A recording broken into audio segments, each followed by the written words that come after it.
Hello, welcome back to an episode of Finn's Chats. In today's video, we're going to be going over some of my favorite UFC conspiracy theories. Now, you might be saying, Finn's conspiracy theories? There's no conspiracy theories in the UFC.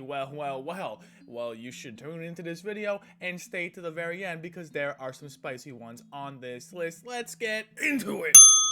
Now, before I get into my top 5 UFC conspiracy theories, let me just go over some honorable mentions. So, honorable mention number 1 is Charles Oliveira being screwed by the scale recently. So, I'm not going to include these in the conspiracy theories. I just made a whole entire video on this. But all you have to know is basically Charles Oliveira made weight, but the scale was screwed and fraudulent, and he lost piles. Next honorable mention is GSP's grease gate against BJ Penn. So, in the BJ Penn GSP rematch, GSP was seen covered in Vaseline. He looked like a baby.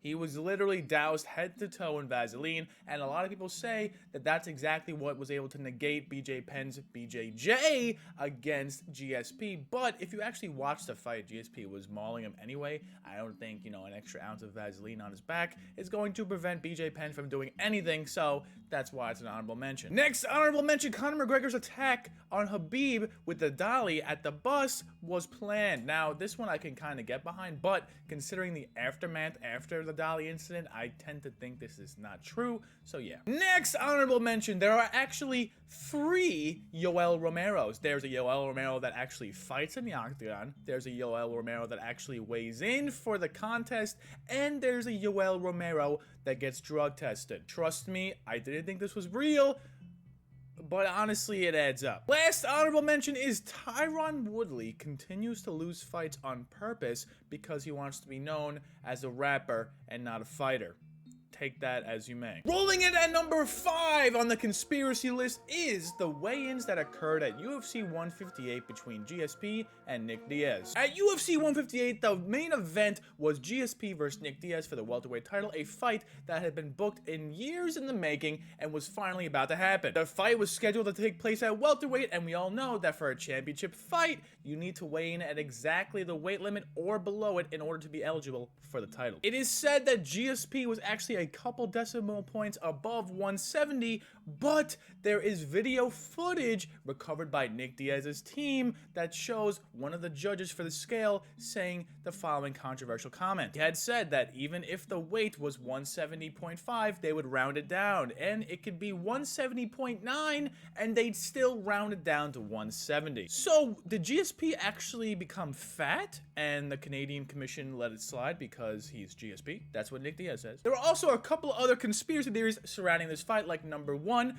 GSP's team poisoned Nate Diaz. I mean, okay. Number 2, GSP is on steroids. Well, that was, a thing throughout his whole career. And number 3, Nate Diaz was zooted AF. I tend to believe that one. The number 4 conspiracy on this list is Royce Gracie's win at UFC 1 was predetermined. I tried to stay away from conspiracies that say fights are fixed in the UFC, but this one I just couldn't help myself. At UFC 1, this tournament was supposed to take place in which fighters across all martial arts would compete against each other, and we'd officially find out which martial art was the best. There were 8 people pegged for this tournament, but the fighting styles did not vary that much. There were 6 striker-based fighters, 1 sumo wrestler, and 1 Brazilian jiu-jitsu practitioner, of course, Royce Gracie. Royce Gracie was actually allowed to wear his gi during fights, but other fighters like Ken Shamrock couldn't even wear boots. Other fighters actually had less filling in their glove,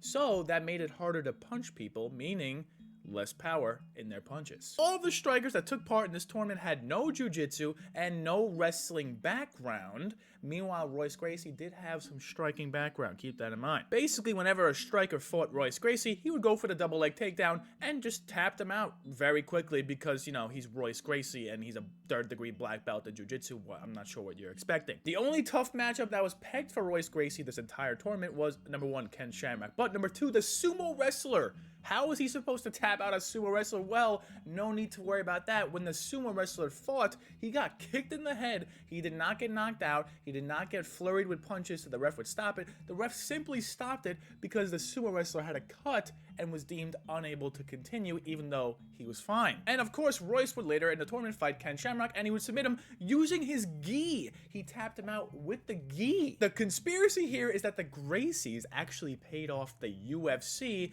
so that the world would think that jiu-jitsu was the #1 martial art in the world, which, I mean, years later, that seems to be a very good case for that. And number 2, everybody knows jiu-jitsu now, and maybe we can all trace it back to UFC 1 with Royce Gracie's potential fixing of the tournament. And number 3 conspiracy on this list, Conor McGregor actually suffered an injury prior to UFC 200, which led to him being removed from the card entirely. So at UFC 200, Conor McGregor was scheduled to fight against Nate Diaz in a rematch in the welterweight division. Just a couple of weeks before the fight, Dana White publicly stated that Conor McGregor was no longer on the card. The reasoning Dana gave for Conor not being on the card was because Conor had missed a press conference and he was due for some discipline. But this doesn't really make sense. UFC 200 was supposed to be way bigger than UFC 100, and it was supposed to be the biggest event in the UFC's history at the time. The conspiracy here stems into a couple different paths. Number 1, people believe that Conor McGregor actually had an injury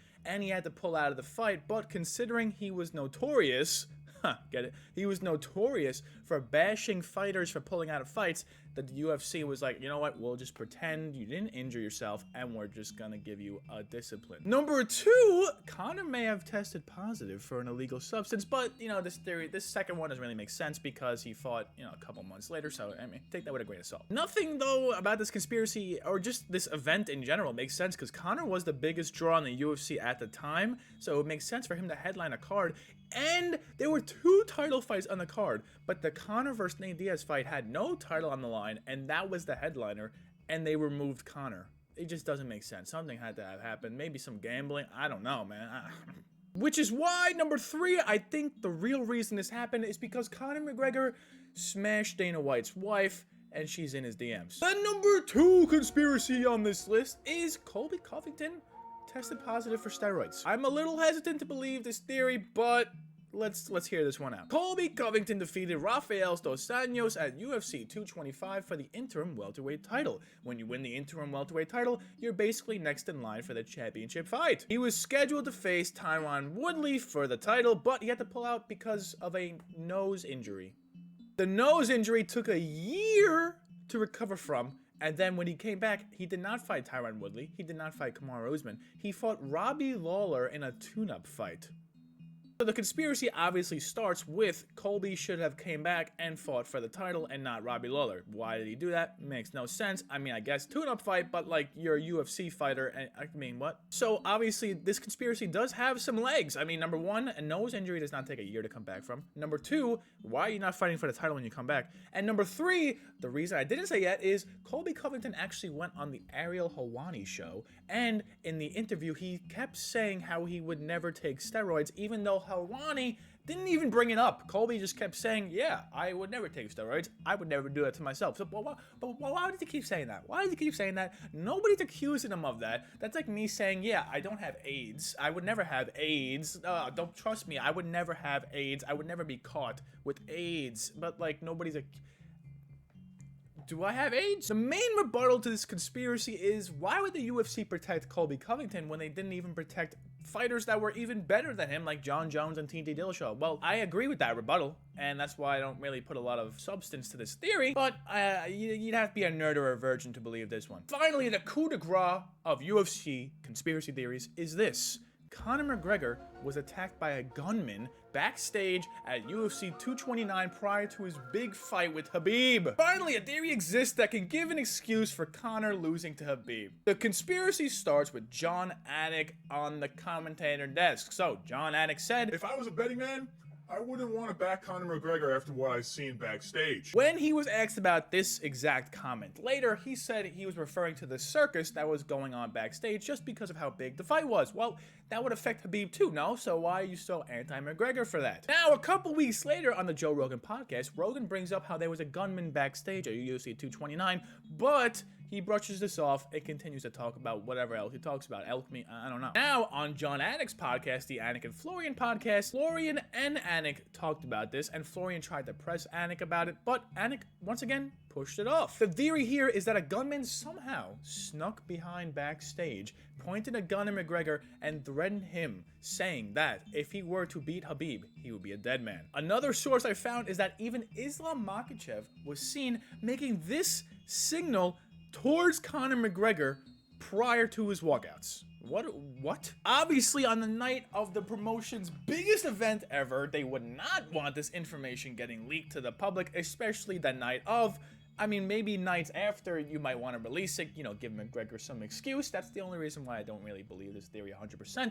But there are a lot of things that add up that do make sense. But then again, with everything that happened backstage and considering the post-fight pandemonium that occurred with Habib jumping in the crowd and people jumping into the octagon, just destroying everybody, you would think the gunman would shoot him right there, right? You would think that, but he didn't, so the theory is a little, I don't know. Thank you for getting to the end of an episode of Finn's Chat. I hope you enjoyed this one. This is my UFC conspiracy list. Let me know in the comments if you have any UFC conspiracies that I missed out on. Let me know if you like these types of videos. Let me know if you want more like commentary-based videos, you want more list videos. Not really sure what type of videos I should be making. I like doing baseball, football, UFC, basketball, maybe here and there. Maybe I'll do a finals breakdown. Tennis, not really, but you know, make sure you leave a like, a comment, and a subscribe. Hit that bell, and have a great day, Savage.